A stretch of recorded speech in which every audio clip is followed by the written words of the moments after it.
Assalamualaikum warahmatullahi wabarakatuh. Perkenalkan, nama saya Wahyu Dihawa, kelas 1J Program Studi Budidaya Ternak.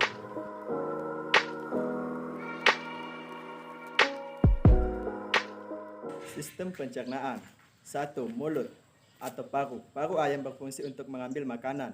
Lidah di dalam mulut akan mendorong makanan ke saluran pencernaan. 2. Esofagus atau kerongkongan, berupa pipa tempat makan melalui saluran ini dari belakang mulut ke proventriculus. 3. Kerup atau tembolok, berfungsi sebagai tempat penyimpanan sementara. 4. Proventriculus, suatu pelebaran dari esofagus sebelum berhubungan dengan ventriculus. 5. Pankreas, berfungsi sebagai penginapan endokrin maupun eksokrin. 6. Hati. Hati berfungsi sebagai sekresi empedu, metabolisme, protein, dan karbohidrat. 7. Usus halus, merupakan saluran panjang yang berawal dari lubang keluar otot dan terdapat 3 bagian, yaitu duodenum, jejunum, ileum, serta terjadi absorpsi zat makanan. 8. Usus besar. Usus besar berfungsi membantu mencerna pakan yang memiliki kadar serat kasar yang tinggi melalui aksi jasad renik di dalamnya. 9. Kloaka berfungsi sebagai lubang pengeluaran sisa pencernaan pada ternak unggas. Sistem pernapasan.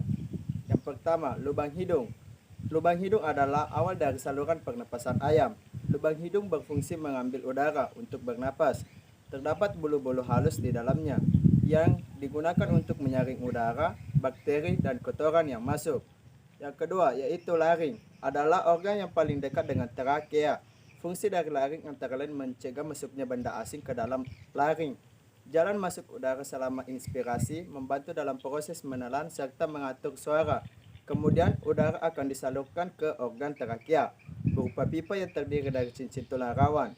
Trakea memiliki fungsi menyalurkan udara ke bronkus yang diteruskan ke paru-paru. Pada pangkal trakea terdapat sirin sebelum mencabar menjadi bronkus kanan dan bronkus kiri.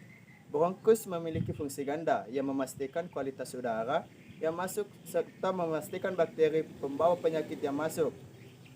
Yang ketiga, yaitu paru-paru atau pulma. Paru-paru yang terdapat di belakang jantung ayam dilindungi tulang yang membungkus rapi paru-paru. Fungsi paru-paru ayam sama dengan paru-paru pada umumnya, yaitu tempat pertukaran oksigen dan karbon dioksida.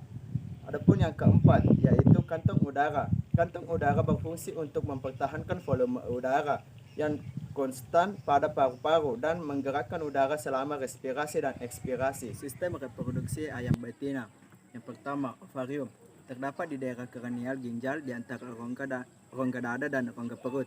Pada garis punggung sebagai penghasil ovum, terdiri dari kurang lebih 1.500 molekul yang menempel pada permukaan ovarium dengan perantara tangkai yang tertanam di dalam jaringan ikat yang pembuluh darah dalam ovarium.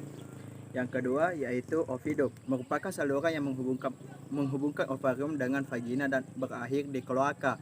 Fungsi dari oviduk yaitu sebagai saluran bagi spermatozoa menuju ke ovum untuk fertilisasi.